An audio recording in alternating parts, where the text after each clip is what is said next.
got nowhere to go. You can come to my house. Know that that's genetics. Cause you came from the south. We can work if you let it. Why you keep having doubts?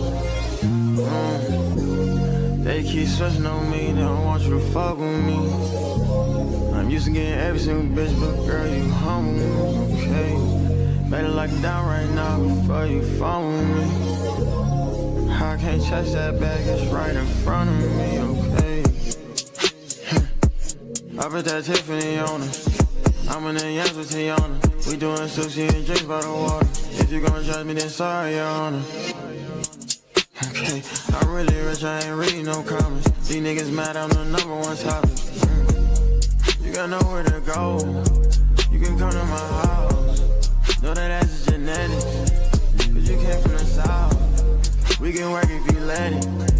Why you keep having doubt?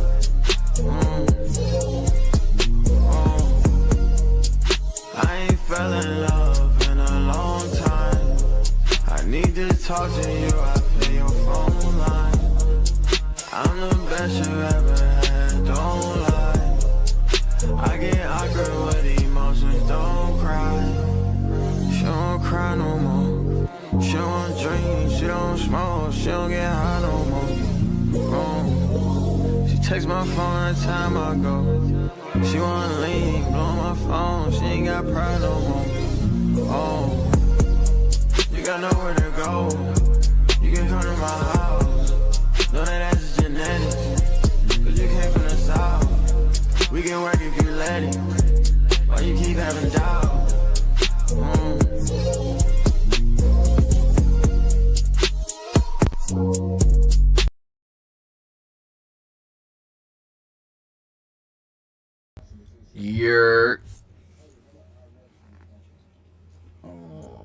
Where's mine?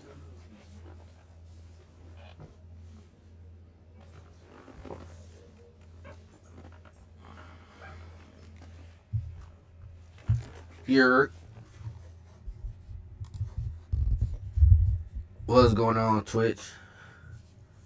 What's going on YouTube? We back, baby.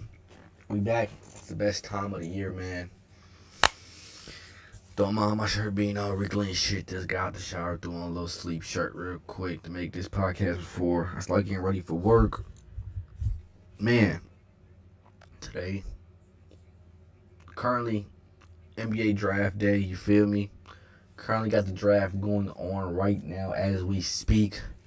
I waited to hop on this bitch until the Bulls did their first 2 picks. I was supposed to stream this bitch while reacting to the draft live and all that shit, but I literally woke up at 6:51. Draft started at 7, so I didn't have time to get the box out of my brother's room, do all this other shit, and be on time for the draft. So I figured I'll just wait until the first 2 picks can be over with. Wait for the Warriors picks. Wait for the Hornets picks to see what was going on there. But we're here, baby. Let's get straight into it, man. Let's get straight into it. The Bulls didn't fumble this time. They might have fucked up our number 15th pick, maybe. But that's what we're about to get into actually right now. We're going to look at some of his highlights, look at some of the stats, and see if he fits our team, if he's a good player, all that good stuff. But first, we're going to get into the actual draft in general. I got to pull it up on here, though. That screen bright as fuck. Where's my window capture? Alright. Following the draft right here. Oh, that's why this was over there. Let's get into it, man. The Bulls and my Warriors today made great, excellent picks. I wish the Bulls would have traded that number 15 pick with Josh Giddey to get something. We could have traded with Sacramento and just got Darius Acuff. I really wanted Darius Acuff on the Chicago Bulls. It made sense. His play style. He reminds me of Kobe White in a way, which we just lost. Somebody that can play make very well, score the ball very well, be aggressive, explosive, can shoot the ball, all that great stuff. Probably, in my opinion, it is the best point guard in this draft. In my opinion, he's definitely the best scorer in the draft. You know, So people gonna say Darren Peterson's the best point guard, but whatever. You feel me? Let's go over the top 10 picks real quick. The Washington Wizards get AJ DeBansa. The Wizards are fucking stacked. And to be honest with you, okay, I'm trying to make sure the screen don't look crazy with this white. To be honest with you, whether they keep Anthony Davis or trade Anthony Davis, they will still continue to be stacked. No matter what, they will be stacked. Because what you're going to get for Anthony Davis back is going to be either some great role players with some future first round picks, or you're going to get, honestly, both a future, not a future, but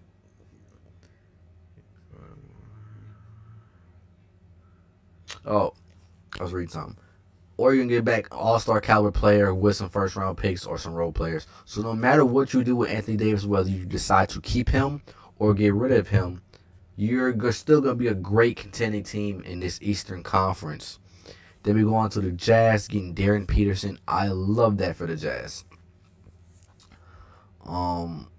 That's kind of what they needed. They kind of needed another guard aside Keontae George. Just go out there and kind of help him defend, a bigger guard. They both can score the ball extremely well next to each other, I think. And then you have all these big-ass wings and centers next to him. Obviously, Cressler Walker is somebody they have to make a decision on, whether they're going to decide to re-sign him, give him the money he's asking for, do a sign and trade to get somebody else over there, or just let him walk and sign somebody else in free agency. But they are definitely in a great position to make a splash in the Western Conference this year. This guy right here, y'all know if y'all been watching me stream, been watching my Instagrams, I wanted this guy so bad to Chicago Bulls, but hey, still didn't get a bad pick up here at number 4. But number 3, we get the Memphis Grizzlies sign Cam Boozer. That's an amazing pick. I'm not gonna hold you. Obviously, the NBA is going back to dual threat bigs, where you have 2 great bigs in your lineup, whether that's going to be in the starting lineup or in your closing lineup to end the game because of Victor Wembanyama. Obviously, we're going to get into it even later. OKC even drafting another center to play aside Chet. Obviously, that's for Wemby. But so the fact they have Cam Boozer and Zach Edey over there is fucking insane. Not gonna lie. The Twin Towers is the theme of the NBA right now. So that's an amazing pickup for the Grizzlies. Even if I still think, in a situation where John Morant stays there and that works out, and they somehow, some way can get a third player over there, like a wing. What I mean by a third player, a wing or even a shooting guard to play aside him that can shoot the ball extremely well, aside Ja, with those Twin Towers over there. In the draft pick they had last year, Cedric, I know he got injured, but Cedric pairing him with Ja Morant and a solid 2 with Zach Edey and Cam Boozer, that can be something that can be an underrated team in this Western Conference, even if they're a play-in team and can possibly get another lottery pick going into next year's draft. That could be a team that can make a serious run in a couple years back and being back in playoff contention. But that all depends on what you do with John Morant, whether you keep him or trade him. I still think the Memphis Grizzlies are in a great position, but all we can do is see, man. I think free agency probably opens up July 1st, I believe, or it might be open already. I can't tell because this guy's getting signed and shit. It changes every year. But Chicago Bulls draft Caleb Wilson.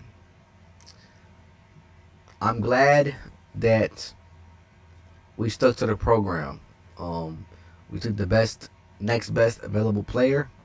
We took somebody that we needed. And now they did what I wanted them to do. We're going to move Modest to the 3, put Caleb at the 4, and now we got Nick Claxton at the 5 with Josh Giddey being our point guard currently. Now all we got to do is figure out our 2-guard situation. I love it. Starting 5 is looking great. I don't know if we're going to be a contending team in the East. Anthony Simmons and Colin Sexton is 2 people that's unrestricted free agencies on our team. That we either got to decide if we're going to offer them a contract or move into another direction. Nick Richards is a restricted free agent. I honestly would love to bring him back to get some more depth in our front court there. And yeah, the Bulls are in a great position. We also had a number 15 pick. We're getting to that in a minute. Like I said at the beginning. So we had 2 picks in the top 20 of this draft, and a stacked draft. Can't complain. Did the right decision here. Clippers got Keaton Wagler. Not a big fan of him, from Illinois. Obviously they got him just so he can play along Darius Garland, to have a bigger guard along him to help defensively once they get towards that playoff shit where they're just not picking on him. They're kind of,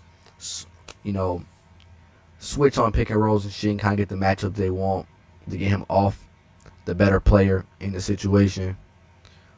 Brooklyn Nets draft Macau Brown. Know much about him. The Kings, probably the best pick of the night, Darius Acuff. I really do think this is going to be one of the best players to come out of this goddamn draft. He's getting handed the keys of this franchise. They're going to build around him. I think in terms of being in the best position, he has the best position to make a great run and get some great money and be a great prospect in the NBA, man. I can't wait to see what he does over there, because I honestly think the Kings are getting rid of DeRozan, Zach, and Sabonis. I think they're going to trade all those guys for draft picks and probably be a team where they take a bunch of guys on high salary, be a bunch of salary dumps and shit, but we'll see. Kingston Flemington, Atlanta. Jeff Teague been talking highly about him all year long, and that's who he wanted. So that's shout out to ATL for making that pickup. Cleveland is trading number 29.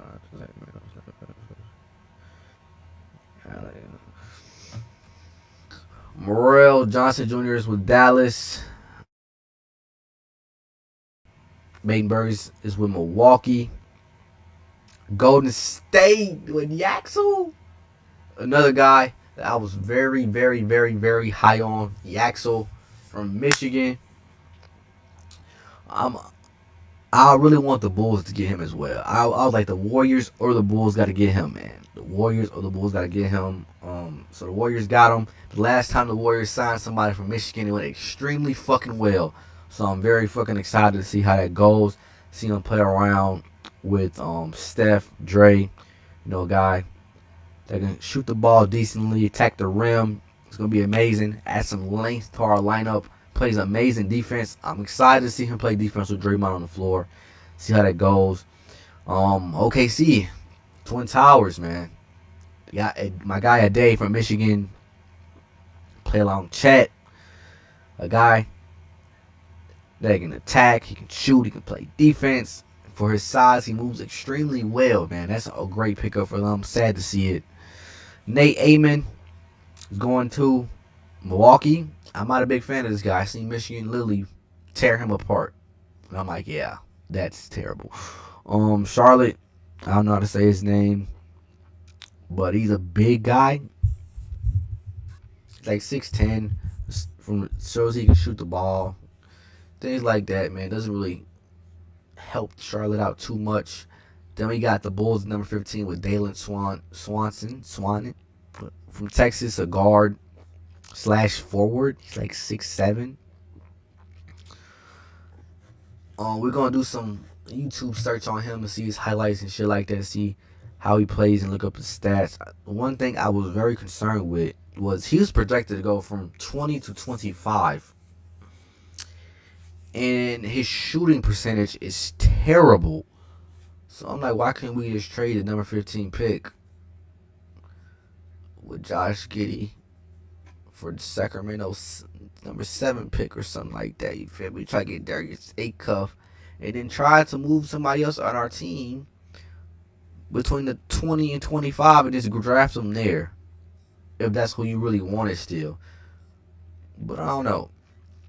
We're going to see. We also have 2 second-round picks, so we're going to see. I'll see by the time I get to work where we draft there. OKC did a trade to move up to get this guy Bennett. Seems like he's just a 3-point shooter. They can play the perimeter a little bit. See, the rest of these people I don't really know from here on out. I'm not gonna lie to you. I seen OKC drafted a guy. Not OKC. The Lakers drafted Carr, the point guard from Baylor. That everybody thought the Bulls were gonna draft. So that's interesting. Christian Anderson did sign with Charlotte. I think that's a decent pickup. That's the last guy that I kind of know from this draft class. Not gonna lie to you. Cameron Carr right here. Knicks picked him up. Did a trade with Los Angeles, so he's going to the Lakers. I'm not gonna lie. I think the Lakers, like any LA team, is probably one of the worst teams to go to as a draft pick. Not gonna lie. Just simply because them taxes, man. You're a rookie, especially if you get late. If you're not a top 15 pick, the money goes down tremendously. So going to LA and pay all those taxes is fucking insane. The fact that the first round is still not over with is insane. I stopped watching the draft at 19. I took a 30-minute shower and they were only on pick fucking 26. It's been another almost probably 30 minutes probably. Yes. Almost another 30 minutes. Literally. And they're on pick 29. Yeah, so the Bulls got pick 38, I think 50 something. Do the Warriors have another pick? That's honestly the only two teams I kind of care about going forward into the second round. Is a sleeper. On the Warriors, I pick 54.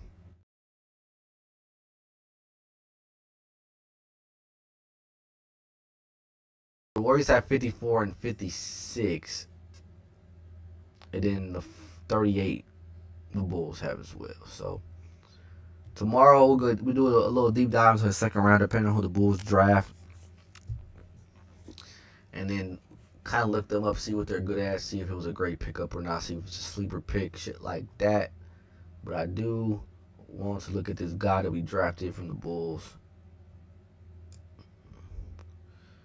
Right here. I heard them say he was shooting less than 30% from 3. And I do want to talk about Caleb Wilson just a little bit because something concerned me a little bit. But all right, at Texas this year, he played 36 games, 32 minutes, averaged 17 points, shot 54% from the field, which is honestly decent. Well, not decent, it's amazing, kind of. Shooting 54% from the field as a point guard. Shooting 54% from the field as a guard is insane if he was playing guard the whole year. 34% from 3 isn't terrible. Isn't terrible, but in the NBA, he'll probably start shooting like 28%. Not gonna lie. 81% from free throw. That's great to see. Average damn near 8 rebounds, 4 assists, almost 2 steals a game. Almost 3 turnovers though. It's kind of crazy. Not gonna lie, almost 3 turnovers a game. So that's something that we had to pay attention to, look out for. But I'm gonna type his name back up in the YouTube search. Look at some highlights. Just off stats alone, there's nothing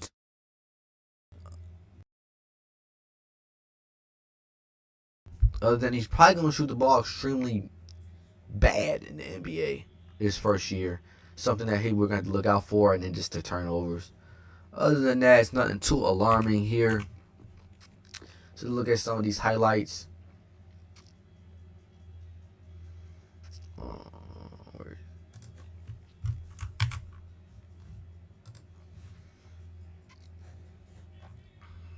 Let's see.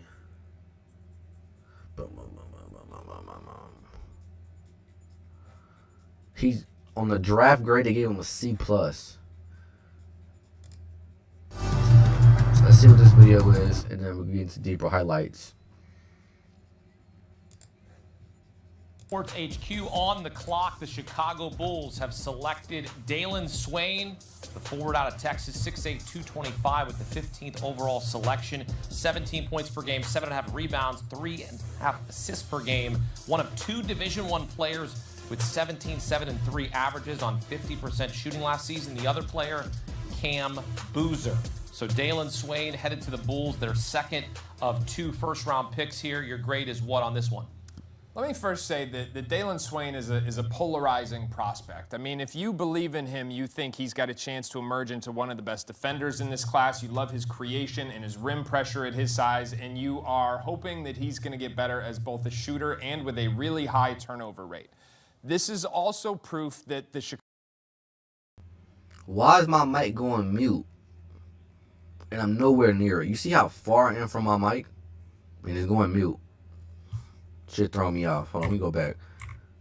His creation and his rim pressure at his size, and you are hoping that he's going to get better as both a shooter and with a really high turnover rate.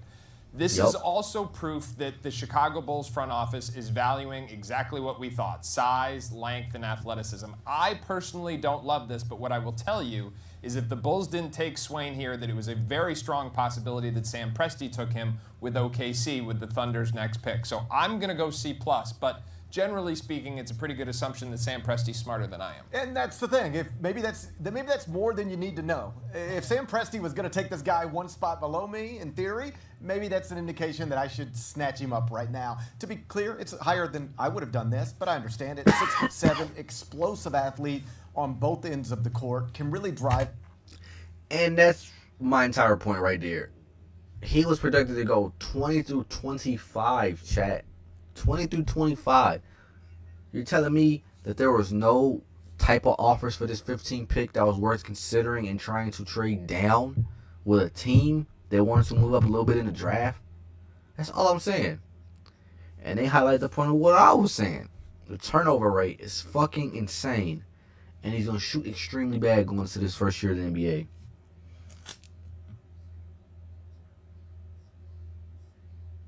It's a bunch of late round picks getting in here, little contending teams. The question trying to get some guys in the below draft. 35% from 3. That's not good enough if you actually want to be an elite two-way player in the NBA.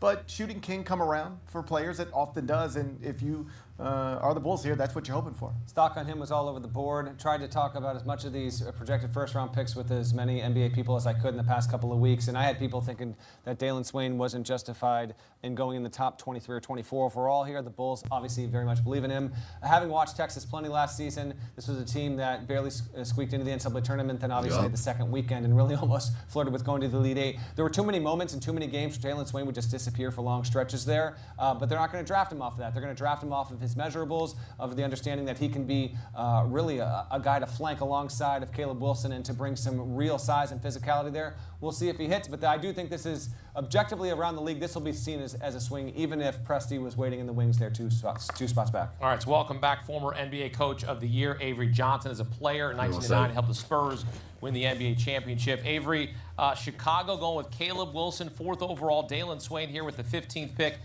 Let's talk about the fit now, as they also have acquired Nick Claxton as well as part of a trade a day before. What do you make of the fit and the picks here by Chicago? Yeah, a little bit surprised Dalen Swain went here to Chicago. But again, with Caleb Wilson, we'll see what happens. I think they need Swain to be more of a guard. Really struggled turning the ball over, decision-making ability. But this is all about player development. Tiago Splitter, who's a former Spur, is now their head coach. So they're going to lean heavy on their player development. He's got poor shooting mechanics, but it can be corrected. He's still a young player, obviously, but a little bit of a surprise here. The Bulls have a lot of work to do. Obviously, they made the trade. And, with Brooklyn Nets, Colin Sexton, who I coach, is there. We'll see, if he's going to be a starter in the backcourt or they're going to bring him off the bench. So I think the Bulls, when you have this many question marks, that normally leads to a team that's not going to make the playoffs, and that's going to be more in a 3-year rebuilding process with a new head coach. Well, perhaps maybe Chicago's thinking, right, like they got a slam dunk, pun intended, on Caleb Wilson. maybe you take a swing on a guy like Dalen Swain because you know somebody's either going to move up and take him or that he's going to be the next guy off the board. Potentially, but I just don't see him as being the kind of player that's going to be a franchise-changing player. He could be a nice little piece. I mean, we're in the mid-teens at this point, so who's to say? Like, every single draft practically is littered with a couple of guys that hit and are underdrafted and a couple of guys that just don't hit, period, and had no business being taken in the top 20, let alone where they wind up going. So we'll see. He is an impressive player. He's a little bit on the older side. That's another storyline that's developing here. We've got either freshmen or some pretty grizzled vets here that are coming through the ranks and getting drafted relatively high. I like to see that. But I'm surprised because I just don't think Swain's stock league-wide was surefire even. Hold on, how old is he? He's my age. No, he's 1 year younger. Whoa, he's gonna be 20. Am I tripping? How is he born in 2005 but he's 20 years old?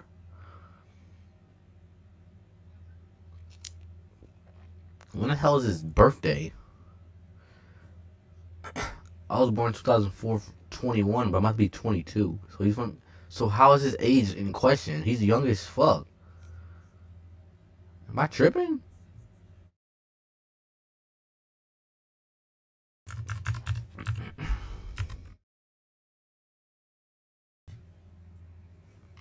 Yeah, he's a July baby. He's a July baby. He turns 21.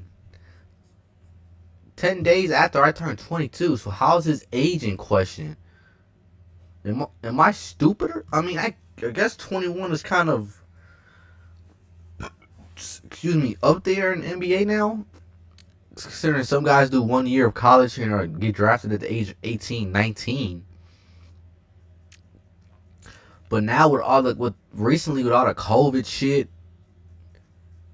and guys transferring over and over again.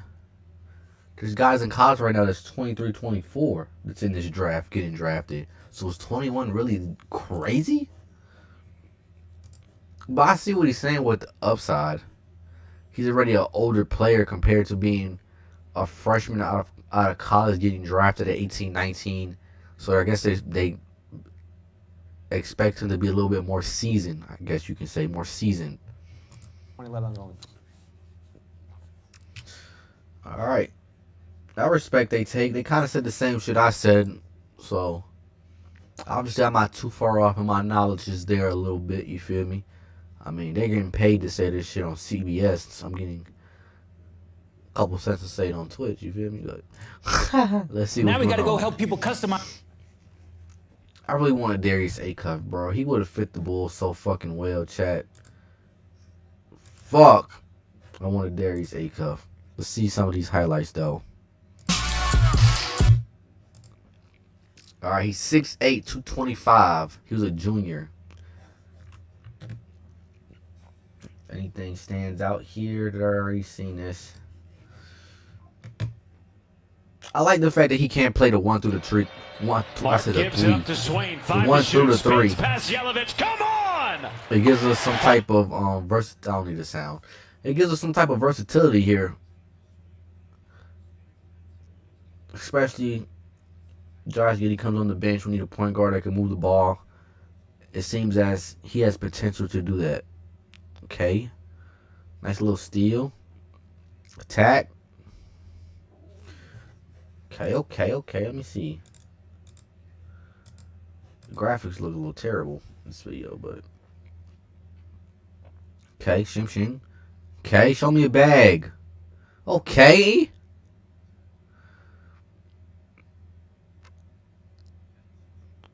I do want to talk about Caleb Wilson too, and that'll be the last thing I say. And then tomorrow, we'll talk about the trade, the fucking worst trade I ever seen in NBA history with Giannis. I don't love that trade at all, bro. I feel like the Bucks finessed the Heat terribly, bro. I'm not gonna lie, bro. I feel like when you trade for an all-star, the team that trades for that superstar, that all-star player, usually wins. And I don't feel that way for the Heat. But the Bucks came up like crazy, Chad. The Bucks are going to be decent as hell next year. I'm not going to lie to you. another team in the NBA that's added a fucking Twin Towers lineup if they decide to keep Miles Turner, which I think they should. Because that way you're able to fucking have a big in the lineup that can be a rim protector, somebody that can get some post hooks and shit like that in there with Khalil Ware. Then you also have a guy like Miles Turner that can stretch the floor, shoot threes, shoot mid-range shots, get on the pick and pop. The Bucks are in a great position, even with Tyler Hero too. And they kept Kyle Kuzma over there as well, which they're saying that Kyle Kuzma is supposed to be a fucking throw-in piece with the Giannis trade. So the Bucks are up 1,000,000 points, but we'll talk about that tomorrow. Because I do think there might be a chance some trades happen later tonight, early morning. I kind of like what I'm seeing. Here. He's a guy that can attack the basket, has a little bag to him, and can play defense. One of the things they even highlight in their videos is his defensive capability. So even if we just drafted a 3-and-D guy, which so that he turns into a 3-and-D guy, that's amazing. Because that's what we're eventually going to need. Guys that can play defense, run the floor, and shoot the ball.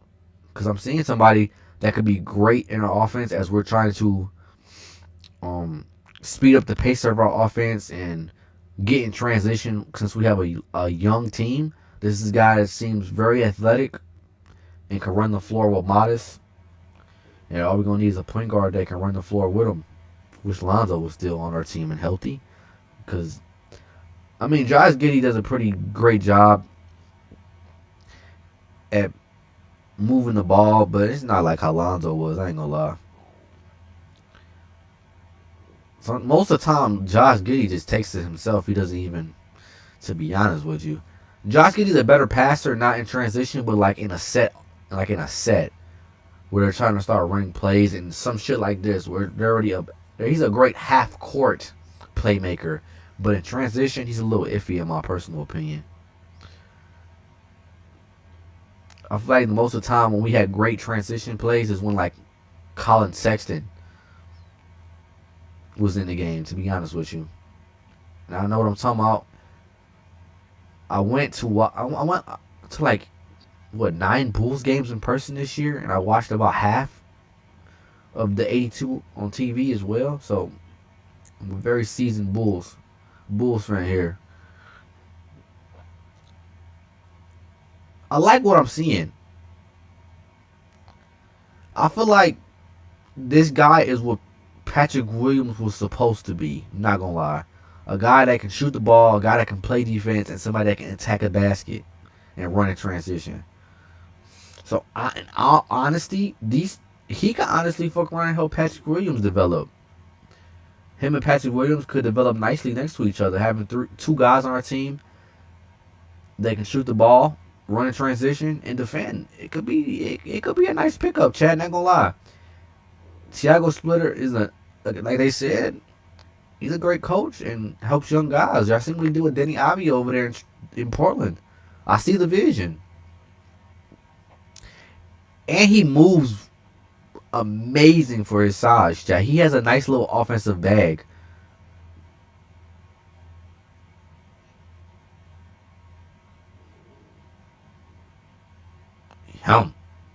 Pull up. Okay. I like this. Pull up.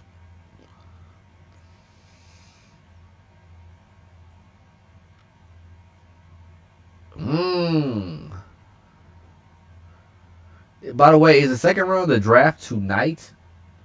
Or is it going to be tomorrow?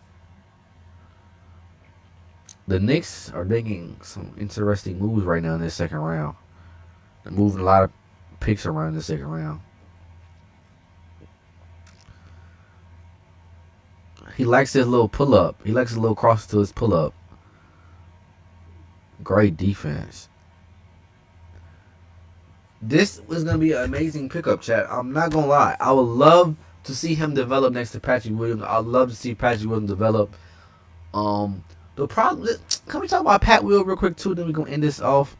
With the Caleb Wilson shit I got going on. Patrick Williams is not a terrible basketball player at all, by no means. In my personal opinion. The problem that Bulls fans have with Patrick Williams is where we selected him at, and then how much we paid him with what he's producing on the floor. Go to Patrick Williams. Patrick Williams was getting paid a $90 million contract, and he's only averaging 7 points, 3 rebounds, and 1 assist on shooting 37% from the field. And he's technically a 4. We're playing him in that 4 slot, which means he's not shooting the ball a lot. Like, not a lot of threes. He shot 9 threes here. Jesus. Like, look, he's not shooting that many threes, so a lot of his shit is like layups and shit. He misses a lot of dunks, y'all. A lot of dunks. He shot 37% from the field, 34% from 3.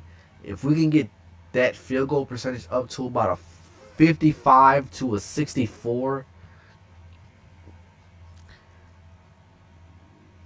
and get this up to like a 38, and plays extremely well defense, rebounds the basketball, this could be something that can work out for us with Pat Will.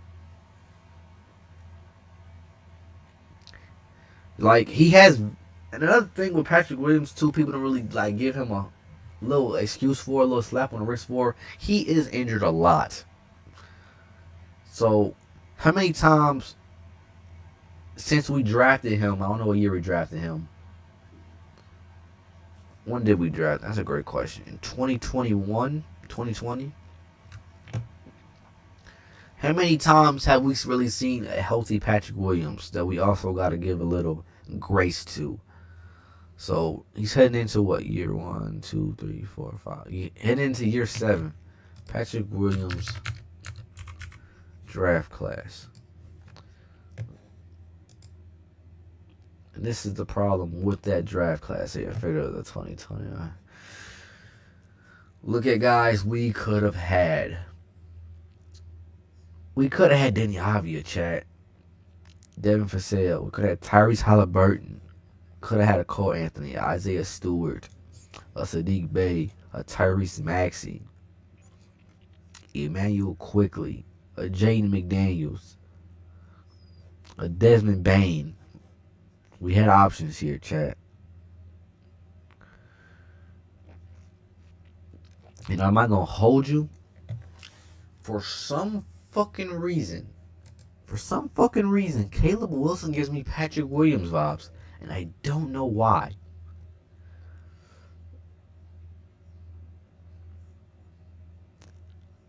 So the second round must be tomorrow.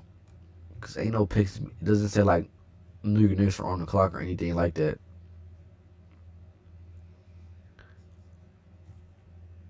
But I don't know. When we drafted him, like, when I seen Cam Boozer go to 3, I'm like, fuck. Then it was a Bulls pick. Bick was in. They said Caleb Wilson. It was like not like a sight of happiness. It was like, okay, we didn't fuck this up. We got the guy that we should have got. But like, it wasn't like a let's fucking go. We got somebody. It was like, okay, we made the right decision in terms of who was best available. You know, like, I don't know. I don't know, chat. Like, it didn't really like fully hit for some reason. It did not fully grasp for me that like, okay, let's go. I'm excited. This is our guy. I didn't feel that. So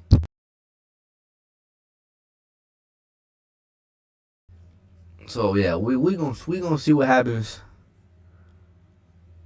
And just go from there. We just gotta hope for the best. Literally, just hope for the best that plans out.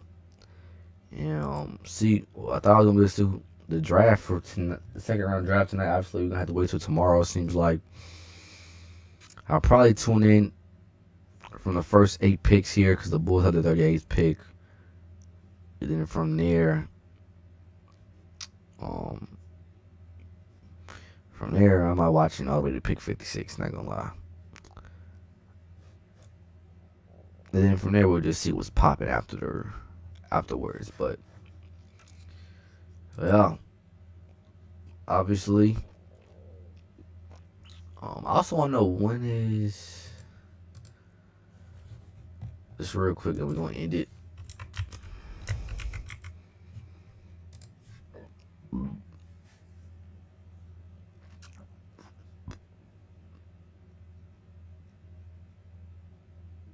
Okay, June 30th is the day NBA free agency starts, where we're going to start seeing some big trades, probably. Some big moves. And then July 1st is when everything opens up fully. But June 30th is the day contracts can be negotiated, and we start reaching some verbal agreements here where we start getting them shams, bombs, and all that good stuff. Then July 1st when everything opens up for all players. I do think it's going to start off slow, to be honest with you.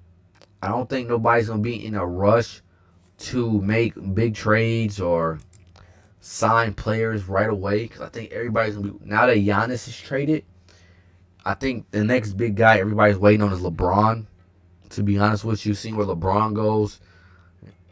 Another one would be whether what's going on with Kawhi? Is Kawhi's contract being voided or what? I feel like that shit should have been already, like, if it was going to be voided, there should have been a conversation that's already been had and should be out to the public, considering that free agency literally starts next week. So the fact that it's not and free agency starts already next week, I would assume his contract will be great. His contract is going to be good to go, and he's going to be staying with LA. So the next guy in line, free agency, is LeBron James, as crazy as that sounds with him being fucking 64 years old. But until they have some type of agreement there, I don't think nobody's going to get signed. Nobody's going to get traded, all that good stuff. Especially with the Lakers. The Lakers aren't going to be signing Austin Reeves, signing Rui back, none of that shit until they figure out if they're keeping LeBron or not. And if Rui and Austin Reeves does sign back a long-term deal, especially Austin Reeves, that means LeBron is not staying in LA at all. He's leaving. Because LeBron is not taking no league minimum to play with the Lakers. That shit overly fraud. I do think LeBron's going to sign like a 2-3 year deal anyways. And then after that 2-3 year deal, I honestly think it's going to be 2 years. He's going to retire after that. Like, I could really see him signing a 2-year deal with somebody. And after that 2 years, signing a 1-year deal, and that be his retirement tour after that, which makes the most sense to me, depending on how his body and shit's feeling after next year. But yeah, I really want LeBron to go to San Antonio, but that'll be a conversation we have tomorrow. I know I talked about it a little bit. That shit ain't dropped on YouTube yet as a full episode. We talked about it on live, and y'all was kind of not agreeing with me, but because y'all was some OKC fans, but it's good. I'd love to see LeBron play in San Antonio. I think LeBron goes to San Antonio, play with Wemby. With the pieces they have over there, they do win a championship. So that's what I think. But more coverage comes on tomorrow, man. I'm gonna end stream, all that good stuff. I want to make sure I did stream a little bit today. I'm gonna stream for an hour. Do I go for an hour? We're 44 minutes in, 54. It'll be 16 minutes. Damn near. It's already about to be 11 o'clock. I want to relax before I go into work. But, yeah, we're going to talk about the Giannis trade and all that shit tomorrow. And hope something else happens tonight. I'm really hoping for a Ja Morant trade or something to happen tonight with the first round of the draft being already, you feel me, cemented. Even though I think nothing will happen to LeBron. LeBron shit gets. This is going to be a fun offseason, man. I'm not going to lie. It's going to be a very fun offseason. Has potential. I think Sengun has a chance to leave the Rockets because of how ass he was last year. It's a lot of shit possibilities, a lot of shit flipping. But I will see y'all tomorrow. Back with more coverage. Hope y'all enjoyed. See y'all in the next one. Peace. All right, chat.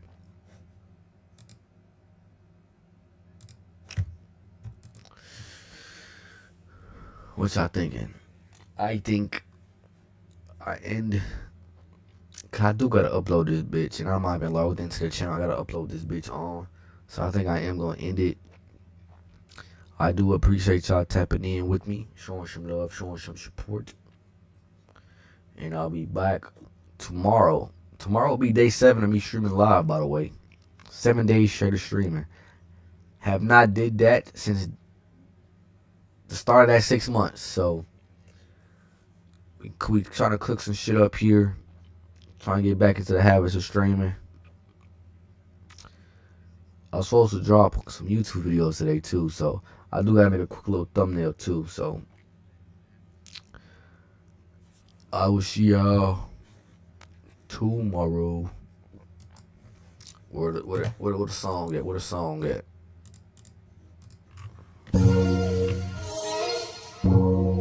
You got nowhere to go. You can come to my house. Know that that's genetics. Cause you came from the south. We can work if you let it. Why you keep having doubts? See y'all tomorrow, man. They keep switching on me. They don't want you to fuck with me. I'm used to getting every single bitch, but girl, you home. Okay. Better lock it down right now before you phone me. I can't touch that bag, it's right in front of me, okay? I put that Tiffany on her. I'm in the Yanks with Tiana. We doing sushi and drinks by the water. If you gonna judge me, then sorry, Your Honor. Okay, I really rich, I ain't reading no comments. These niggas mad, I'm the #1 topic. You got nowhere to go.